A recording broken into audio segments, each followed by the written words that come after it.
नमस्कार मित्रों। कहने को तो द्वितीय विश्व युद्ध के बाद 10 दिसंबर 1948 को सार्वभौमिक मानवाधिकार घोषणा पत्र जारी हुआ था और आप सभी यह जानते हैं कि यह घोषणा पत्र इसीलिए जारी हुआ था ताकि जो रक्तपात हुआ है और जो घृणा का भाव जाति और धर्म के आधार पर रहा है वह न रहे और सभी मानव अपने को मानव समझे।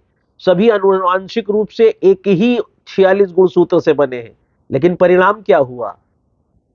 यदि सार्वभौमिक मानवाधिकार घोषणा पत्र का पहला अनुच्छेद देखें तो वो कहते हैं कि सभी मानव, मतलब पृथ्वी के सभी मानव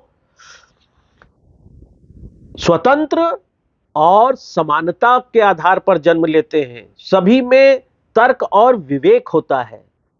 यदि यह बात सत्य थी और इसे सार्वभौमिक स्तर पर माना गया था तो फिर ये यूक्रेन और रूस का युद्ध क्या है? गल्फ कंट्रीज के युद्ध क्या है?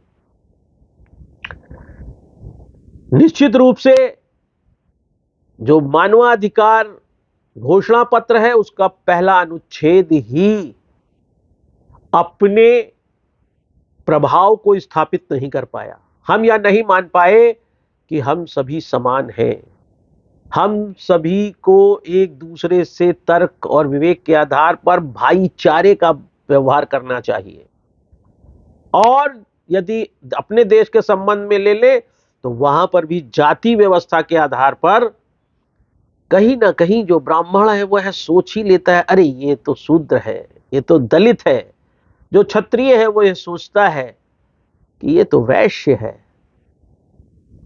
यह भावना यदि आपके मन में एक बार भी आ रही है तो निश्चित रूप से मानवाधिकार अपनी स्थापना में विफल है और सार्वभौमिक मानवाधिकार घोषणा पत्र को भी बहुत दूर तक चलना है।